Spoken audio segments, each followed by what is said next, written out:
Welcome to Bong connection. Hello বন্ধুরা, আমার channel বং কানেকশানে আপনাদের সবাইকে স্বাগত।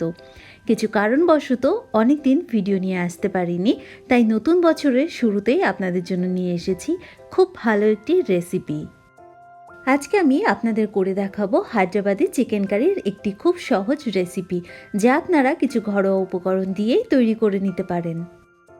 আর যার স্বাদ রেস্টুরেন্টের থেকে কোনো অংশেই কম হবে না। তাহলে চলুন দেখে নিন আজকের রেসিপি। সবার প্রথমেই মাংস ম্যারিনেট করে নেব। এর জন্য এখানে 600 গ্রাম চিকেন নিয়েছি। তাতে দিয়ে দিচ্ছি হাফ টিস্পুনের মতো হলুদ গুঁড়ো, 2 টিস্পুন লাল লঙ্কার গুঁড়ো দিয়ে দিচ্ছি, আপনি আপনার স্বাদ অনুযায়ী লঙ্কা গুঁড়ো মেশাবেন। দিয়ে দিচ্ছি 1.5 চামচের মতো ধনে গুঁড়ো। এই রান্নায় আমরা জিরে গুঁড়োর ব্যবহার করব না। হাফ টিস্পুনের মতো এখানে গরম মশলা পাউডার দিয়ে দিলাম। আর দিয়ে নিচ্ছি হাফ টিস্পুনের মতো নুন। পরেও নুনের ব্যবহার করব, তাই খুব হিসেব করে নুন ব্যবহার করতে হবে।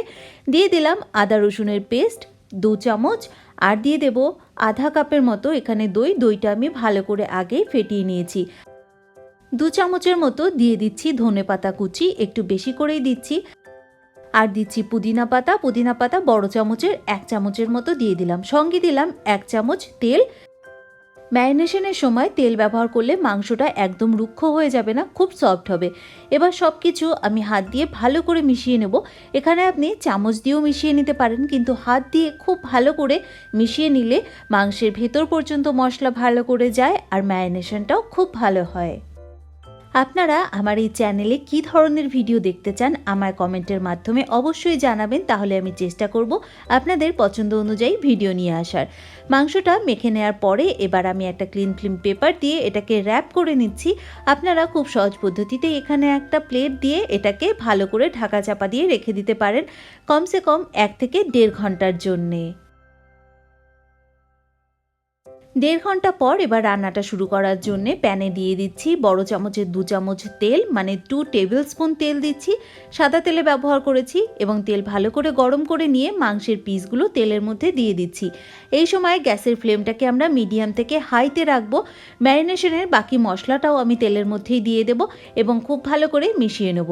মাংসটাকে কিছুক্ষণ এবার আমরা ভালো করে ভেজে নেব, কিন্তু লক্ষ্য রাখতে হবে মাংসটা যেন কোনোভাবেই পুড়ে না যায়। গ্যাসের ফ্লেমটাকে মিডিয়াম হাই করে দিয়েই আমরা ভাজবো, যাতে মাংস থেকে শুরুতেই জল কেটে না যায়। 3 থেকে 4 মিনিট সময় ধরে মাংসটা এখানে আমি ভাজবো, তাতে মাংসের স্বাদটা খুব বেশি ভালো আসবে। এবার কিছুক্ষণ ভেজে নেওয়ার পরে দেখুন তেলটা মাংসের থেকে খুব ভালো মতো ছেড়ে গেছে। এবার আবারও ভালো করে কিছুক্ষণের জন্য আমি নাড়াচাড়া করব। মাংসটা যত ভালো করে মশলাটা রান্না হবে ততই মাংসের স্বাদ বেশি হবে। হায়দ্রাবাদি চিকেন কারি অনেকভাবেই রান্না করা যায়, কিন্তু আমি আজকে খুব সহজ একটি পদ্ধতি শেয়ার করছি, যেটা কিনা ঘরে খুব সহজেই রান্না করে নেওয়া যায়। এবার আমি এতে দিয়ে দিচ্ছি আধা কাপের মতো পেঁয়াজ বেরেস্তা, মানে ফ্রায়েড অনিয়ন। পেঁয়াজ বেরেস্তা ঘরে কি করে তৈরি করবেন সেটা যদি জানতে চান তাহলে কমেন্ট বক্সে আমাকে অবশ্যই জানাবেন, আমি অবশ্যই সেই রেসিপিও শেয়ার করব। যেহেতু এই রান্নায় আমরা খুব বেশি পেঁয়াজ বা টমেটো কিছুই ব্যবহার করিনি, তাই এখানে তেল খুব বেশি মনে হচ্ছে। আপনারা চাইলে আর একটু কম তেলেও এই রান্নাটা করে নিতে পারেন। পেঁয়াজ বেরেস্তা মেশানোর পরও এখানে 2-3 মিনিট ধরে আমি মাংসটা রান্না করে নিয়েছি। এরপরে আমি এর মধ্যে মিশিয়ে দেব লঙ্কা গুঁড়ো। আমি ম্যারিনেশনে লঙ্কা গুঁড়ো দিয়েছি, তাই এই সময় আমি দিয়ে দিচ্ছি কাশ্মীরি রেড চিলি পাউডার। এতে করে মাংসের কালারটা খুব সুন্দর আসবে। আবারও মিশিয়ে নেব। এই সময় গ্যাসের ফ্লেমটাকে আমি একদম লোতে করে দিয়েছি, কারণ মাংস বেশ অনেকক্ষণ ধরেই ভেজে নিয়েছি শুরুতেই। তো এবার দেখুন যত ভালো করে এখানে রান্নাটা হচ্ছে কালারটাও খুব ভালো আসছে। আর বেরেস্তা ব্যবহার করার কারণে এই মাংসের কালারটা খুবই ভালো আসবে। কাশ্মীরি লঙ্কা গুঁড়ো দেওয়ার পরে 1 থেকে 1.5 মিনিটের জন্য আমি আবারও ভেজে নিয়েছি। এবার মাংসটা সেদ্ধ করার জন্য দিয়ে দিচ্ছি 1 কাপ গরম জল। এরই সঙ্গে দিয়ে দিচ্ছি 2-3টে কাঁচা লঙ্কা, আপনারা ঝাল কম খেলে কম ব্যবহার করতে পারেন। আর দিয়ে দিচ্ছি স্বাদ অনুযায়ী নুন। নুন রান্নায় সবসময় আপনারা আপনাদের পছন্দ মতোই ব্যবহার করবেন। সব কিছু আবারও একবার মিশিয়ে নিচ্ছি।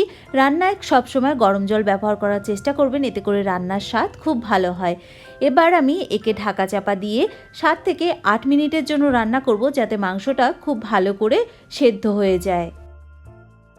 এবারে ঢাকাটা খুলে নিচ্ছি। দেখুন কি সুন্দর একটা কালার চলে এসেছে। আর এখানে মাংসটা খুব ভালো সেদ্ধ হয়ে গ্রেভিটাও অনেকটা ঠিক হয়ে এসছে। এই মুহূর্তে রান্নাটা প্রায় হয়েই এসেছে, কিন্তু রান্নাটা শেষ করার আগে আরও কিছু উপকরণ এখানে আমরা মিশিয়ে নেব। দিয়ে দিচ্ছি বড় চামচের 1 চামচ টমেটো সস, আর তার সঙ্গে দিয়ে দেব আবারও হাফ টিস্পুন গরম মশলা। শুরুতেও দিয়েছিলাম, তাই এখন কম ব্যবহার করছি।